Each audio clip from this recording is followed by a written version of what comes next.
Respeite os mais velhos. Essa é uma regra fundamental da nossa sociedade. Associamos a idade do corpo com sabedoria e experiência. Mas e se essa regra for muitas vezes uma grande ilusão? E se o espírito daquela criança, que mal sabe falar, for na verdade uma alma milenar, muito mais sábia e experiente que seus próprios pais? Essa ideia vira de cabeça para baixo nossas noções de hierarquia e autoridade. A resposta para esta pergunta nos força a olhar além da idade do corpo e a reconhecer a verdadeira idade da alma. Chegamos à questão 197 de O Livro dos Espíritos. Allan Kardec, abordando o tema da morte na infância, faz uma pergunta fundamental sobre a relação entre a idade do corpo e a evolução do espírito. Pergunta de Kardec: poderá ser tão adiantado quanto o de um adulto o espírito de uma criança que morreu em tenra idade? Resposta dos espíritos: algumas vezes o é muito mais, porquanto pode dar-se que muito mais já tenha vivido e adquirido maior soma de experiência, sobretudo se progrediu. Kardec insiste. 197, trecho A. Pode então o espírito de uma criança ser mais adiantado que o de seu pai? Resposta dos espíritos: isso é muito frequente. Não o vedes vós mesmos tão amildadas vezes na terra? Esta resposta nos ensina a separar o invólucro do conteúdo. A idade do corpo é irrelevante. A evolução espiritual não tem nenhuma relação com a idade do corpo físico. Uma criança pode abrigar uma alma muito antiga e sábia, enquanto um idoso pode ser a morada de um espírito ainda em sua infância espiritual. A verdadeira experiência é a da alma. A maturidade não vem de uma única vida, mas da maior soma de experiência acumulada ao longo de inúmeras encarnações. O corpo é apenas o uniforme que vestimos para o ano letivo atual.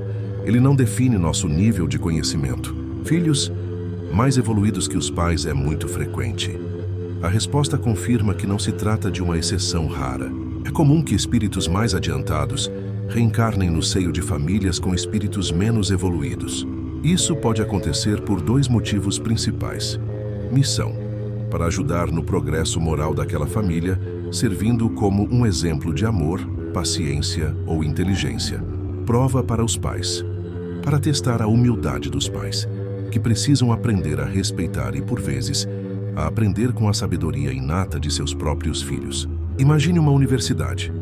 Um professor de 50 anos, doutor em física, decide fazer um curso livre de artes marciais para iniciantes. Na turma, o instrutor é um jovem mestre de 20 anos.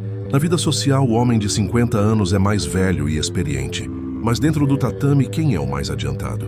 O jovem mestre de 20. O professor, com humildade, precisa ouvir e aprender com alguém que tem a metade de sua idade, mas que naquela área específica viveu muito mais e tem uma experiência imensamente maior. A relação entre pais e filhos muitas vezes é exatamente essa. Os pais podem ser mais velhos no mundo, mas o filho pode ser a alma mestre na arte da moralidade.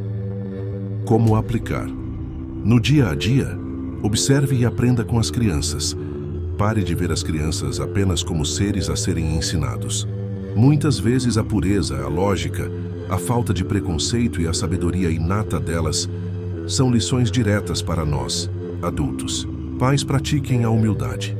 Se seu filho demonstra uma maturidade ou uma bondade que te surpreende, não se sinta diminuído. Sinta-se honrado. Você pode ter recebido em seu lar um espírito missionário, e sua tarefa é dar a ele as condições para florescer. Não julgue pela idade. Abandone o preconceito de que a juventude é sinônimo de ignorância e a velhice de sabedoria. A verdadeira idade está na alma, e ela não vem escrita na certidão de nascimento. Foque na sua própria jornada. Não importa se você é uma alma mais nova ou mais velha que as pessoas ao seu redor. Sua única tarefa é aprender as lições do seu próprio currículo evolutivo. A inversão de papéis entre pais e filhos é uma das mais belas e sábias ferramentas pedagógicas da reencarnação.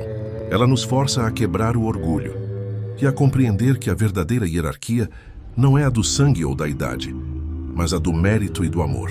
Ao nos dar por vezes um mestre na figura de um filho, Deus nos convida à mais profunda lição de humildade, a de reconhecer que o amor e a sabedoria podem florescer no mais pequeno e frágil dos vasos. Obrigado por me acompanhar nesta reflexão que subverte nossas ideias sobre idade e sabedoria.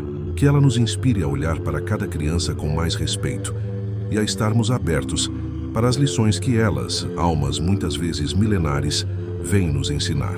Se esta mensagem mudou a forma como você vê as crianças, compartilhe-a.